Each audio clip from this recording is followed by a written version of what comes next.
Hello friends, in our last episode, we had seen the first day of trial as to how JD in veracity put forth the entire case of prosecution before the court and jury. Then the first witness, Bhaskar Vishnu Joshi, who was examined, his cross was not completed. So, on the second day of trial, that is 14th of July 1908, the cross examination of Mr. Joshi once again started. We will see the cross examination of Mr. Joshi. Again, of course, we will read from the book which is there with us. Mr. Tilak asked, does not titkara means disgust in Marathi? Answer, I cannot say. I have not referred to the dictionary in making your translation. Then again question by Mr. Tilak, but did not you refer to the dictionary?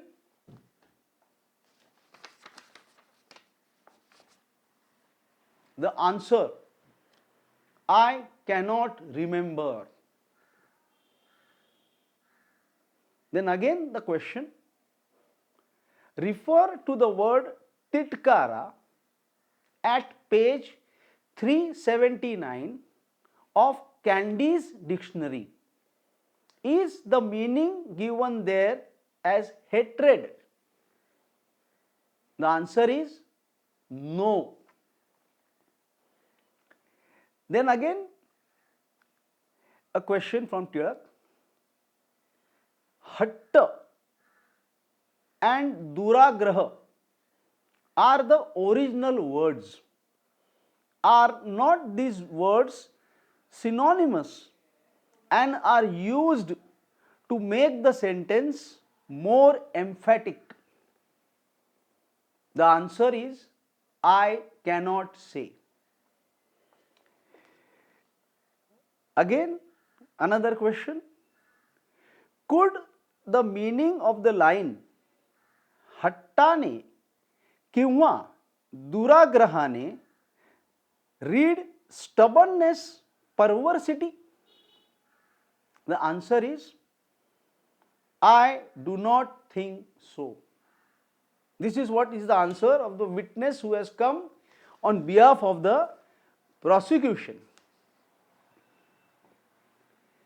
Slowly and gradually, as the cross progressed, it came to a position where Mr. Joshi had vouched for the High Court translation, but now he says he is not responsible for it. Please understand, the person who initially started as I have come on behalf of prosecution to prove this translation, at the end of the cross comes to conclusion that he is not responsible for it. Why? High Court translation is done by the chief translator. Now on this, Mr. Tilak asked a question to the court. Is the High Court translator coming to depose? That is the main chief translator who had so-called translated these Marathi articles into English. The court says that is for the prosecution to say. Now what is the reply of Advocate General? It's a very nice thing. No, my lords, we do not intend to call him. See the intention of prosecution. The person, the chief translator who has translated this particular article from Marathi to English, prosecution flatly refuses to call him as a witness. Why?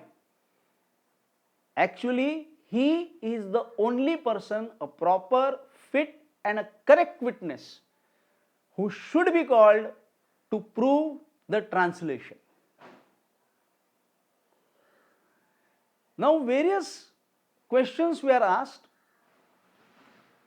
to the witness.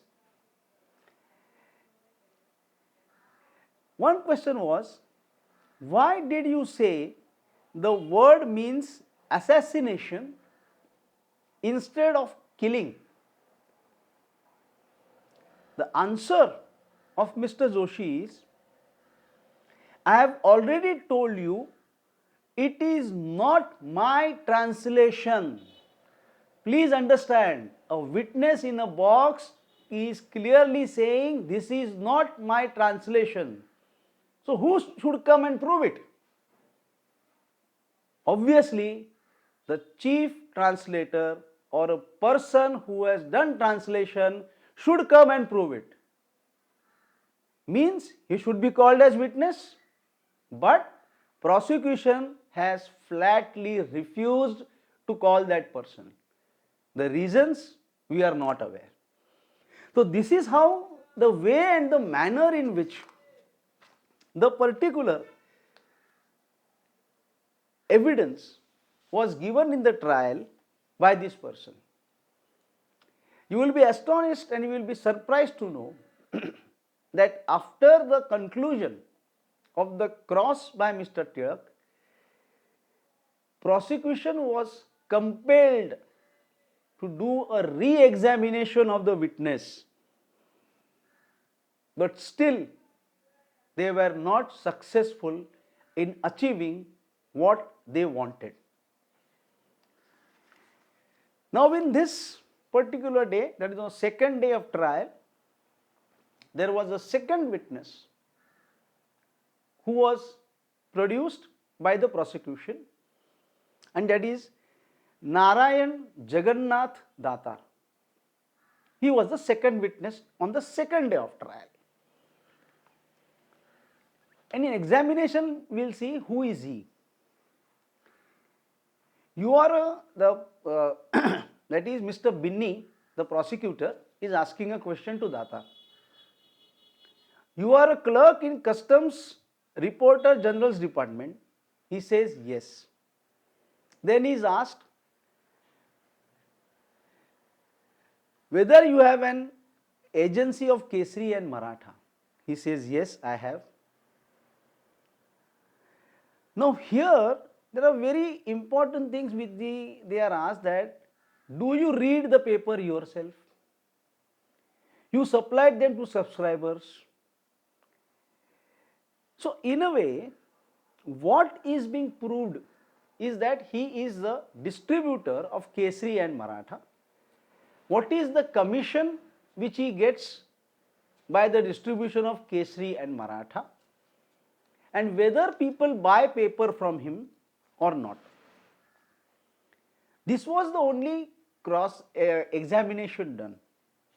As far as this particular book is concerned, I have not found Mr. Tilak doing any cross examination of this gentleman, and I think rightly so.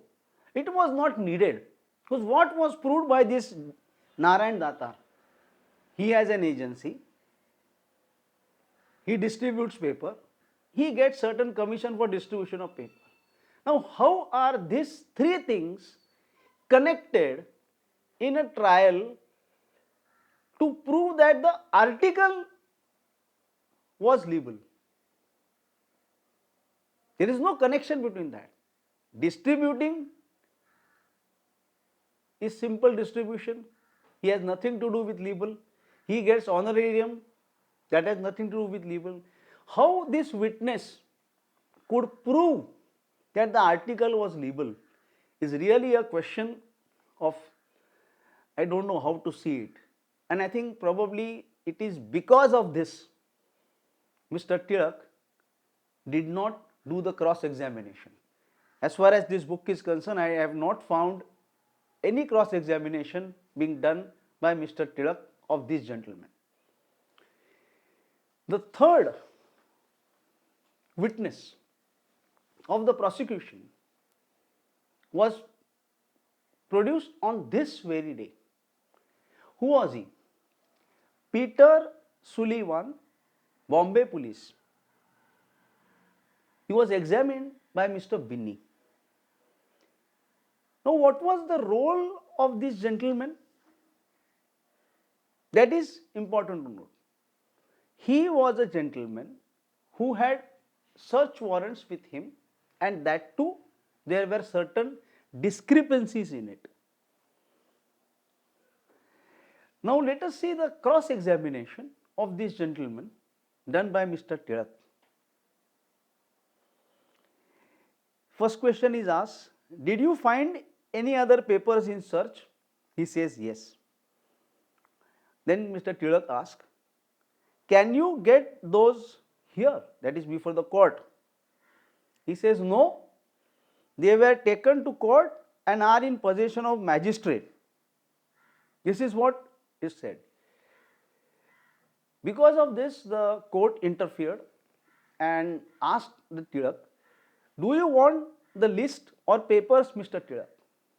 Mr. Tilak said, I want the papers themselves. So this is the thing which is important, where Mr. Tilak cross-examined this gentleman, and this gentleman said that he had certain warrants, but there were certain problems in that warrant. Again, because of the paucity of time, the cross-examination of this Peter was to be done on the next day. So this is how we have tried to give you the information as regarding the second day of trial, what had happened. In our next episode, we will see the proceedings which took place on the third day of trial. Thank you.